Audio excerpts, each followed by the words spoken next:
The call came in just after midnight. Another break-in at the Grand Antiquities Museum. This was the third one in as many months.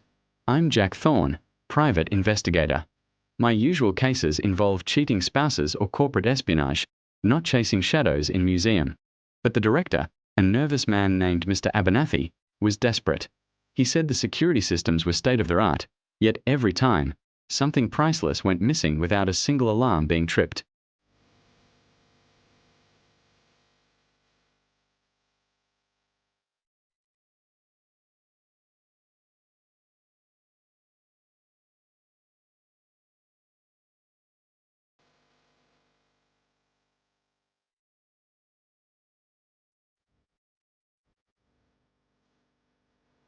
I walked through the Egyptian exhibit. The glass case was intact, not a scratch on it. The laser grid was still active. No footprints, no fingerprints, nothing. It was as if a ghost had simply phased through the glass and taken the artifact. The word ghost stuck in my mind. The previous thefts were similar: a Roman ceremonial dagger and a rare Grecian lyre, all disappearing without a trace. I told the police to pack it up for the night and had Abernathy give me the keys. I was staying. If this was a ghost, I wanted to meet it. I set up my own gear, a few EMF meters, thermal cameras, and a high-frequency audio recorder. Then, I sat in the main rotunda, nursing a flask of lukewarm coffee, and waited. 4 hours, there was nothing but the creaks and groans of the old building. The silence was heavy, thick with the weight of centuries of history sleeping around me. Just as I was starting to doze off, a flicker of movement caught my eye. It was in the Renaissance gallery. A faint, shimmering outline of a man was standing before a display case. He was translucent, dressed in what looked like an old-fashioned tweed suit. My EMF meter screamed to life. I grabbed my camera and started recording. The figure reached a hazy hand straight through the glass and gently lifted a small, ornate locket. It was the locket of Eleanor, a famous piece from the 16th century, said to be a symbol of eternal love. The ghost didn't seem malicious. He held the locket with a strange reverence, a look of profound sadness on his ethereal face. I decided against a dramatic confrontation. "That's a beautiful piece," I said, my voice echoing in the vast hall. The ghost startled, turning to face me. He looked surprised that I could see him. His form flickered, and for a moment, I could see his features more clearly. He was an older man, with kind eyes clouded by sorrow. Who are you?" he stammered, his voice a whisper, like wind through dry leaves. "Name's Jack Thorne," I replied, taking a slow step forward. "I'm the one they hired to figure out who's been borrowing these artifacts." He didn't flee. Instead, he clutched the locket tighter. "I'm not a thief," he said. "I'm just trying to get them back." My curiosity piqued. I asked him what he meant. "My name is Alistair Finch," he explained. "I was the curator of this museum for 40 years. I dedicated my life to this place." He gestured to the artifacts he had taken, which were now assembled in a circle on the floor nearby: the ankh, the dagger, the lyre, and now the locket. "These aren't just objects, Mr. Thorne. They are keys." Alistair told me his story. His wife, Eleanor, the locket's namesake was her ancestor, had passed away a year ago. She was an Egyptologist, and together they had studied ancient texts, a passion that bonded them. In their research, they had stumbled upon a forgotten ritual, a ceremony that was said to open a brief window between the worlds of the living and the dead. It required 4 specific artifacts, each representing a different culture's concept of the afterlife, to be brought together under the light of a blue moon. "Tonight," Alistair said, his voice filled with a desperate hope, "is the first blue moon since she left me. I just want to see her one more time, to tell her I love her." He explained that his grief was so immense that when he died of a broken heart a few months after his wife, his spirit was tethered to the museum, unable to move on without her. He couldn't rest.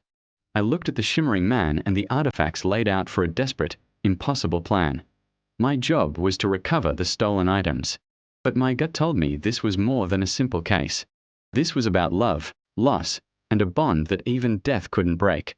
I looked up at the huge dome ceiling. Through the glass, a full, bright moon was bathing the hall in a silvery blue light. A blue moon.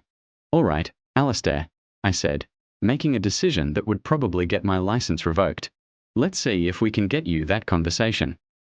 His spectral face lit up with gratitude. He showed me the text, an ancient scroll he had materialized from memory. The ritual was complex. The ankh for rebirth, the dagger for passage, the lyre for calling, and the locket for connection. I helped him arrange them precisely as the scroll dictated, at the 4 cardinal points within the circle. As the moonlight hit the center of the circle, Alistair began to chant in a language I didn't recognize, his voice growing stronger, more solid. The air grew cold. The artifacts began to glow, each with a soft, colored light. A low hum filled the room, and the air in the center of the circle started to shimmer, much like Alistair himself. It swirled and coalesced, slowly taking on a feminine form.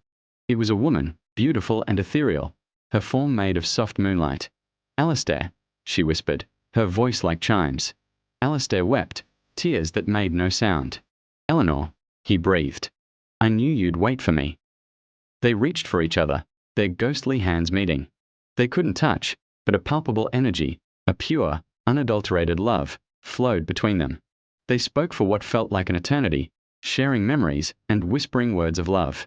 Eleanor told him she was at peace, and that he needed to let go of the museum, to let go of his grief and join her. He promised he would. As the first rays of dawn approached, the blue moonlight began to fade. "It's time, my love," Eleanor said softly. "Come with me."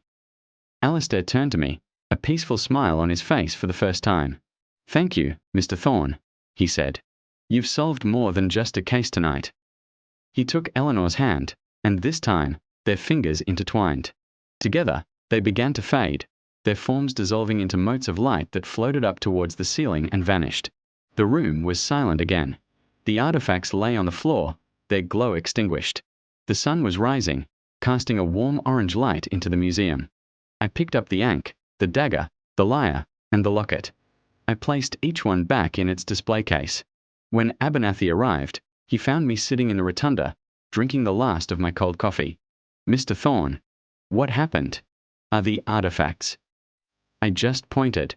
He rushed over to the displays, his eyes wide with disbelief as he saw every piece perfectly in place. "But how?" he stammered. "The alarms, the logs show nothing." I stood up and put on my hat.